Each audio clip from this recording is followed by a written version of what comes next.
Du weißt nicht, wie du ChatGPT richtig für dein Deutschlernen nutzt? Dann verpasse diese 10 einfachen Ideen nicht. Sie können dein Lernen stark verändern. Schön, dass ihr wieder da seid. Heute sprechen wir über ein wichtiges Thema. Viele von euch interessieren sich dafür. Das sehen wir in euren Nachrichten und Kommentaren. Ihr fragt oft, wie ihr das Programm nutzen könnt, um besser Deutsch zu sprechen. Nicht schwer und nicht theoretisch, nicht mit dicken Büchern, sondern einfach im Alltag, beim Frühstück, im Bus oder auf dem Sofa. So lernt man Deutsch am besten. Es ist leicht und macht keinen Stress. Viele von euch wissen, dass ein digitales Sprachwerkzeug beim Lernen helfen kann. Doch oft ist nicht klar, wie man es richtig benutzt. Das ist ganz normal. Wenn man ein neues Werkzeug hat, muss man zuerst lernen, wie man damit arbeitet. Heute zeigen wir euch genau das. Einfach, klar und für alle geeignet. Dieses Lernwerkzeug kann jeden Tag an eurer Seite sein. Ihr könnt überall damit üben. Ihr braucht kein Lehrbuch und keine lange Vorbereitung. Auch perfekte Grammatik ist nicht nötig. Ihr schreibt nur einen Satz oder eine Frage und könnt sofort anfangen. Das Gute ist, das Programm passt sich euch an. Ihr könnt langsam schreiben oder einfache Wörter nutzen. Ihr könnt nach Erklärungen fragen oder neue Wörter lernen, die wichtig für euren Alltag sind. Ihr könnt kleine Dialoge üben oder euch helfen lassen, Fehler zu verbessern. Und das Beste? Ihr müsst keine Angst haben. Niemand bewertet euch, niemand wird ungeduldig, ihr könnt sogar dieselbe Frage viele Male stellen. Ihr bekommt immer eine ruhige und klare Antwort. Heute geben wir euch 10 Ideen, die sofort funktionieren. Egal, ob ihr A2, B1 seid oder gerade erst beginnt. Am Ende habt ihr kleine Übungen, die ihr jeden Tag nutzen könnt. Ganz ohne Stress, aber mit viel Freude. Markus, jetzt bin ich wirklich neugierig. Du hast gesagt, es gibt 10 einfache Ideen, die wir jeden Tag benutzen können. Viele Zuhörer möchten sofort starten, aber wissen nicht, was sie zuerst schreiben sollen. Sie brauchen etwas ganz Einfaches. Etwas, das immer funktioniert und nicht schwer ist. Etwas, das man morgens, abends oder zwischendurch nutzen kann, ohne viel zu denken. Deshalb möchte ich wissen, was ist die erste Idee, die wirklich jeder nutzen kann, um sofort besser Deutsch zu sprechen? Wichtig ist, dass du zuerst genau weißt, welches Level du hast. Bist du A1, A2, B1 oder vielleicht schon weiter? Das ist sehr wichtig, denn du solltest immer Wörter üben, die zu deinem Level passen. Wenn du A1 bist, brauchst du einfache Verben wie gehen, kommen, machen oder wohnen. Wenn du aber C1 bist, möchtest du vielleicht deinen Wortschatz erweitern und suchst nach schwierigeren Verben wie analysieren, begründen oder entwickeln.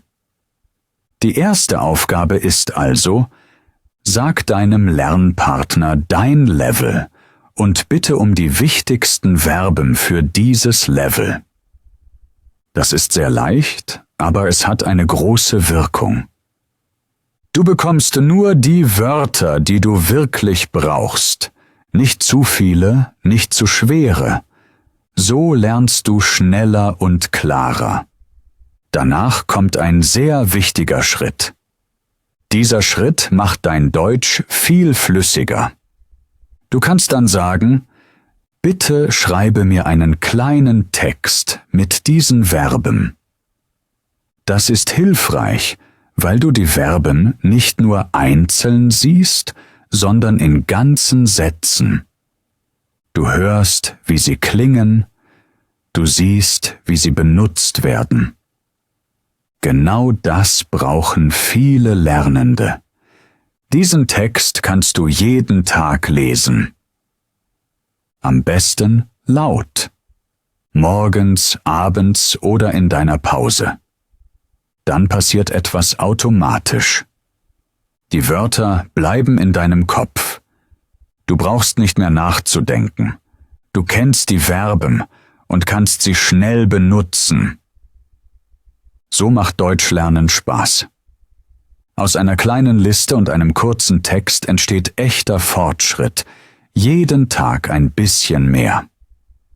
Weißt du, was daran so schön ist? Man kann genau das Gleiche auch mit Dialogen machen. Viele Menschen brauchen Deutsch in normalen Alltagssituationen. Beim Arzt, im Restaurant, im Supermarkt oder beim Friseur. Oft wissen sie nicht, welche Wörter sie dort brauchen. Aber man kann ganz einfach fragen, welche Verben brauche ich beim Arzt? Oder welche Sätze benutzt man beim Friseur? Dann bekommt man eine kleine und klare Liste. Danach kann man sich einen kurzen Dialog schreiben lassen. Einen einfachen Dialog, den man wirklich benutzen kann. Zum Beispiel ein Gespräch über eine Bestellung im Restaurant oder einen Termin beim Friseur. Diese kleinen Dialoge kann man laut lesen und mehrere Male üben. Man kann sie auch selbst verändern. So lernt man nicht nur einzelne Wörter, sondern ganze Sätze aus dem echten Leben. Das gibt Sicherheit. Mit jedem Dialog fühlst du dich ein bisschen wohler in der Sprache. So lernst du Schritt für Schritt zu sprechen, wie Menschen es wirklich tun. Genau, und weißt du was? Genau das habe ich früher auch gemacht, als ich selbst Deutsch gelernt habe. Das rate ich auch all meinen Schülern. Erst lernst du die Verben, dann lässt du dir einen kleinen Text damit schreiben, dann übst du Dialoge für Situationen im Alltag. Und wenn du all das ein bisschen kennst und die Wörter schon vertraut sind, kommt der dritte Schritt. Dieser Schritt ist sehr wichtig, wenn du wirklich fließend sprechen willst. Du kannst nämlich sagen, dass du Fragen mit deinen Verben bekommen möchtest. Du antwortest dann darauf. Das ist sehr einfach, aber es ist auch sehr stark. Du machst aus deinem Lernpartner einen echten Gesprächspartner. Du wartest nicht mehr nur darauf, etwas auswendig zu lernen. Du wirst aktiv. Du musst sprechen. Du musst reagieren. Und genau das brauchst du im echten Leben. Du brauchst es im Job, im Café, beim Arzt oder im Alltag. Der Vorteil ist, dass die Fragen zu deinem Level passen. Wenn du einfache Fragen willst, bekommst du einfache Fragen. Wenn du längere Sätze willst, bekommst du längere Sätze. Du kannst sogar sagen, dass die Fragen klingen sollen wie im Restaurant oder im Supermarkt. So wird es wie ein kleines Rollenspiel. Du kannst das immer machen, egal wo du bist. Du hast keinen Stress und keine Angst. Sag einfach klar, welche Verben du übst. Zum Beispiel gehen, essen, kaufen oder arbeiten. Dann kannst du sagen, dass du dazu 10 Fragen möchtest. Danach antwortest du laut. Es muss nicht perfekt sein. Du darfst Fehler machen. Du kannst später hören, wie es richtig klingt. Wenn du das ein paar Tage machst, wirst du merken, dass dein Kopf schneller wird. Du denkst weniger nach. Du findest schneller die richtigen Worte. Du sprichst natürlicher. Genau das ist fließendes Deutsch. Nicht perfekte Grammatik, sondern klare Kommunikation. Viele Lernende werden genau dadurch sicher. Du sprichst nicht nur über die Sprache. Du benutzt sie. Das kannst du jeden Tag machen. Dafür brauchst du nur Mut, ein paar Verben und ein paar Fragen.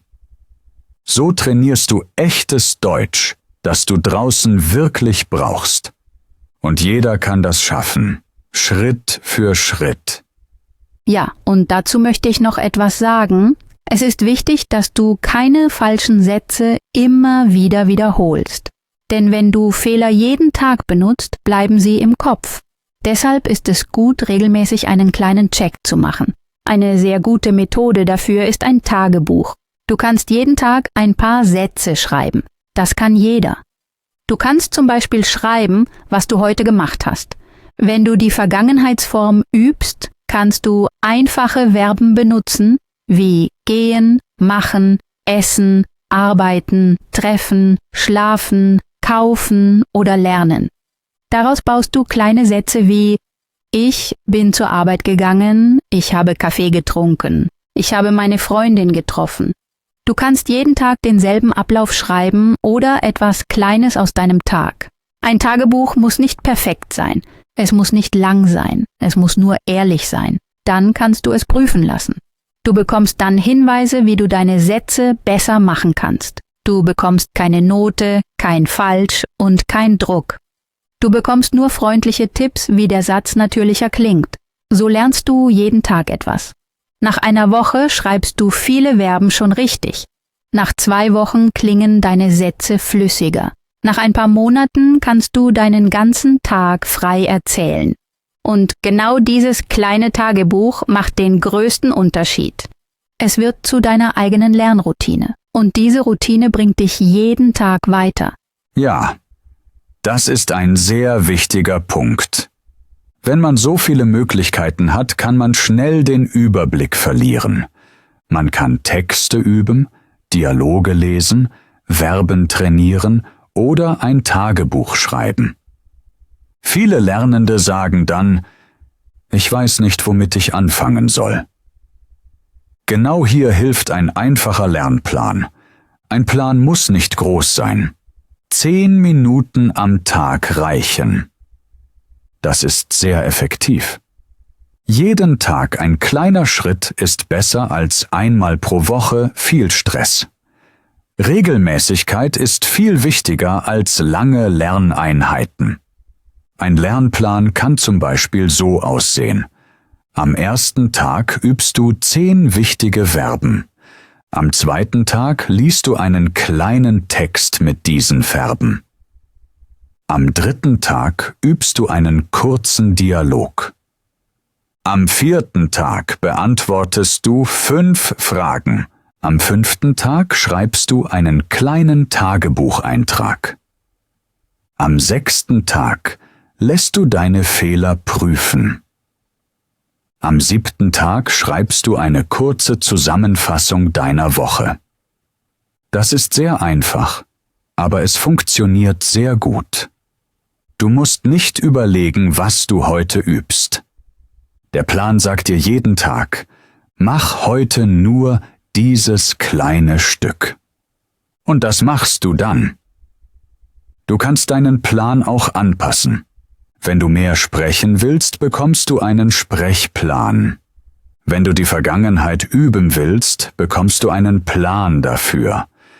Wenn du wenig Zeit hast, kannst du sogar einen 5-Minuten-Plan nutzen.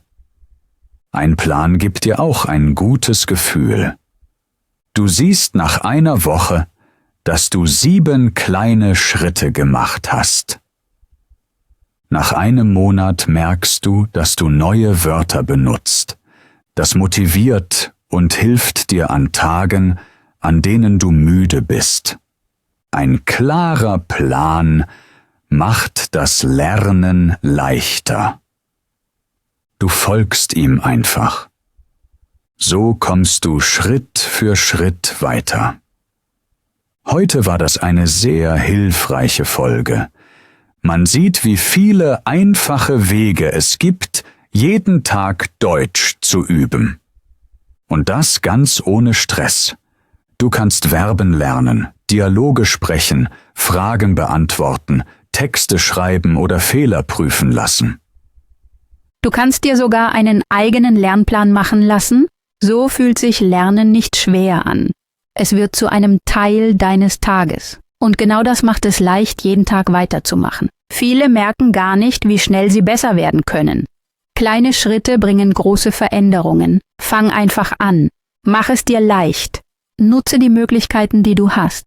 Schon 10 Minuten am Tag können dein Deutsch verändern. Und das ist vielleicht die wichtigste Idee. Du musst nicht perfekt sein. Du musst nur anfangen. Jeder kleine Satz bringt dich weiter. Wenn du Verben lernst, sie im Text wiederholst, sie im Dialog benutzt und später in Gesprächen antwortest, wird Deutsch ein Teil von dir. Dann macht Lernen plötzlich Spaß. Mach dir keinen Druck. Nutze einfache Übungen. Nutze kleine Schritte. So kommst du sicher weiter. Danke, dass du heute dabei warst. Bis zur nächsten Folge.